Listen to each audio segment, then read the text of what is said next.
The Bullet Chess Championship of 2023 has come to an end. We had a magnificent matchup, I love some alliteration, for our final round. The two strongest chess players on Earth today, Magnus Carlsen and Hikaru Nakamura, playing each other in the finals. Hikaru ended up winning this tournament 17-15 against Magnus. This video, I will show you 3 games from their matchup here. 2 of them Hikaru taking the win, and Magnus had to throw in one of his wins as well. All right, let's hop into it. Hikaru starting us off in this game with the white pieces. We have a French from Magnus, and we have a quick exchange in the center, and another one. So now Hikaru has his knight on f3, a nice pawn in the center taking space, and Magnus decides to trade the queens very early. So now white's king can no longer castle, and we have a queenless middle game. So let's see what these guys do out of that. Was that proper grammar? I don't think so. What they make out of that. There we go. So we have a fianchettoed light squared bishop from Magnus, pressuring the e4 pawn here. So naturally, Hikaru drops his knight back to defend his center pawn and pushes f3 to get this nice pawn chain here, kind of blunting the light squared bishop. And we have an exchange of dark squared bishops here, the knight jumping into c5 from Magnus, and we have c3 creating a little hidey hole for the white king on c2. And the rook comes into the center, and Magnus starts firing away on the king side. We see g5 and a5 on the queen side, and then h5. Magnus just throwing his pawns at Hikaru, trying to get something going here, trying to open up this bishop by kind of weakening this pawn structure that Hikaru has created. So we see here g4 from Magnus, and we have an exchange, and now Hikaru's got a pass pawn, but Magnus gets his rook active on the 5th rank and starts targeting this e4 pawn. But here's the thing.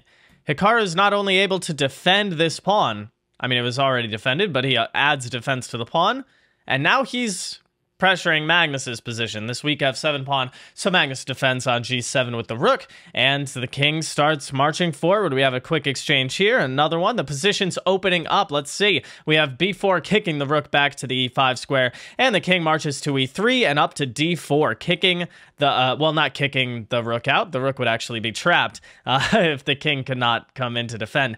Very interesting position with all of these pieces on the board. But the rooks are kind of locked in amongst all the pawns, and the kings are kind of marching and doing a lot of the dirty work. Very interesting. So we have an exchange here, or a capture on the f5 square, and then Magnus gives a check, kicking the king back, and it looks like Magnus is about to win this bishop. It's pinned to the king. He's got 2 attackers on it, but Hikaru able to take this pawn with check and give the right sequence of checks to trade off one of those annoying rooks, and we're further into the endgame, and Hikaru has this h-pawn marching forward. Remember earlier when Magnus blew open the king side and got this pass pawn for Hikaru? Well, I don't know, that pawn's going. But Magnus able to get a pawn for himself. Whose pawn will be able to queen first, or at the same time? How exciting! Okay, so we have a check here, and Hikaru's just winning. This pawn is not stopping. And you're not going to be able to get this in time, because the rook is so active cutting off the king here. And here's the thing. We have bishop e4 from Hikaru, which does blunder equality. If takes, and g3, right? King f3, the pawn gets stopped, and this is just going to be a draw. However, Magnus, in low time, plays g3. And rook takes b7. Magnus resigns in this game, down 15 seconds on the clock as well. Okay, let's hop over to our next game here. We have e4 from Magnus. We are now looking at the white pieces, Magnus's perspective here, and we have a modern from Hikaru, tried and true from Nakamura here. And Magnus taking a big boy center, all 3 of his pawns marching forward. We have the knights coming out, the bishop. This looks like a beautiful position, right? When you're taught opening chess principles, this is the center they teach you to build, right? Okay, so we have e5 looking to get something over here in the center, and the queen, the bishop lined up over on the king side. The bishop also here, the dark squared bishop looking to open up possibly and get something over here. We have castles, and the knight jumps into c4. Not a problem. We'll just kick it out with b3 and trade off the dark squared bishop. Magnus doesn't mind losing that bishop because, well, it was kind of locked in amongst the pawns and wasn't doing a whole lot. So not a terrible decision there. We have knight jumping into f5, hitting the queen, kicking it back, and b4 attacking the knight, jumps into d5, and now tactics start flying with e6, defending this knight, but also attacking this one. Does he move the knight on d5? No! Magnus takes the knight on f5, and now, do either of these pieces get captured by the pawn? No! The bishop takes the knight on d5. Both players throwing tactics across the board. The bishop retreats out of danger, and we have castles from black. The rook's coming over to the e and f files.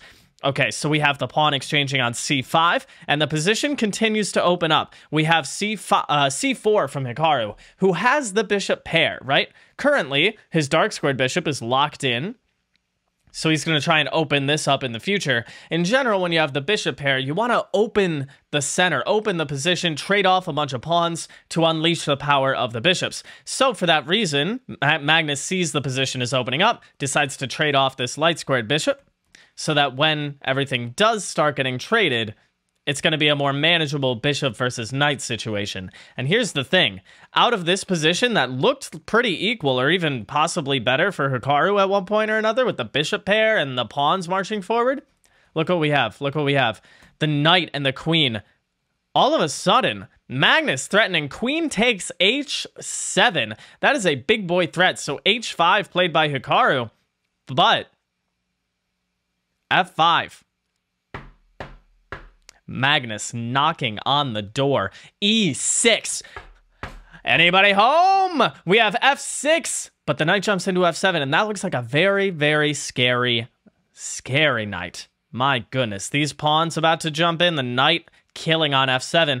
Magnus ends up just taking the material, winning the exchange on d8, because also he's shredding open the king's structure here, knocking on the doors of the castle. Trades a couple of pawns on the queen side. Why not? Queen e4. Okay, the queen gets booted around a little bit, but queen d5. You can't take the queen trade. You'd be completely lost. These pawns marching forward, and you have an exchange as well. So Hikaru tries queen e2, but Magnus, cool, calm, and collected, just safeguarding his king over here in the corner with the rook and the two pawns. There's no danger. We have d3, which does hit the rook, but here's the thing, it loses the bishop! And who cares about this pawn? Because Magnus has his own. This e7 pawn is about the queen as well. So even though black is able to take the rook and queen, Magnus has two queens. And you know who's going to win this game? Not the guy with one queen. Or even no queen at this point. Magnus takes this win here. Hikaru resigns. It's mate in 3. I mean, 2 queens. It's ridiculous. Okay, let's hop over to our final game here. This is Magnus, once again, with the white pieces playing against Hikaru. We have a modern once again. And this time, Magnus not taking the full center with f4, but instead just d4, e4, and the bishop coming out, and c3 to get this little pawn chain in the center here.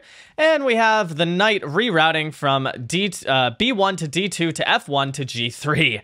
A very interesting knight dance there. And we have a6, h6 from Hikaru, kind of, you know, saying, come at me.